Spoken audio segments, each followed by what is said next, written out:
The streets of London are full of history, but not all the famous characters associated with this city were real. More than 100 years ago, when people travelled by horse and cart and the foggy streets were lit by gaslight, one famous detective was leading the fight against crime. It was Victorian London, the time of Sherlock Holmes.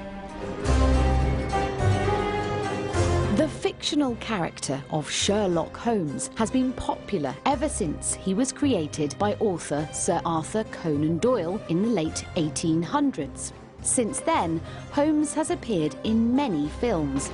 Mr. Holmes? Hello. From black and white classics to Hollywood blockbusters and TV dramas. Even though Sherlock Holmes wasn't a real person, you can find evidence of him all over London.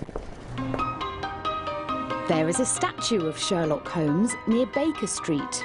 Just around the corner, you can find his famous address, 221B. Ah, look! More evidence of Sherlock Holmes, a pub named after him. Let's pop in.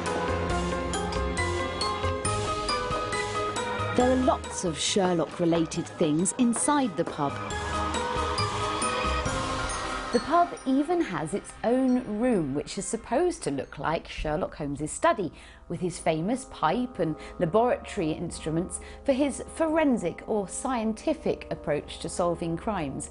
You can just imagine Sherlock Holmes and his assistant, Dr. Watson, discussing how to solve crimes here. Well, whoever's behind all this thing must be out of his mind. On the contrary, my dear fellow, if my assumptions are correct, this little scheme has behind it the most brilliant and ruthless intellect the world has ever known. Roger Johnson is from the Sherlock Holmes Society of London. What makes Sherlock Holmes so interesting? He's a hero, but he's a flawed hero in a way. He doesn't have superpowers in the way that, say, Superman does, or the Marvel Avengers. He's a real human being, and you can feel with Sherlock Holmes, as you can't do with Superman, yeah, I could be like that. Why is he still so popular?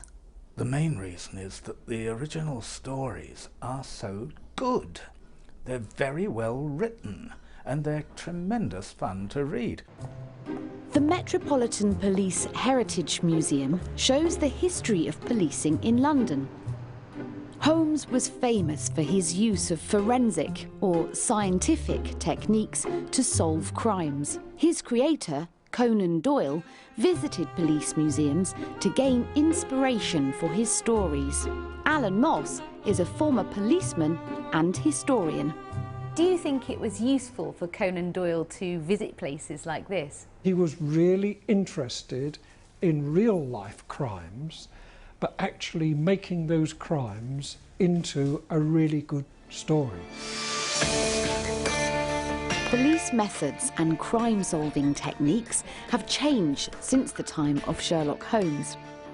New technology means the scientific or forensic method is even more important. So there's evidence of Sherlock Holmes all across London. It looks like he's going to continue being a popular fictional character for many more years to come.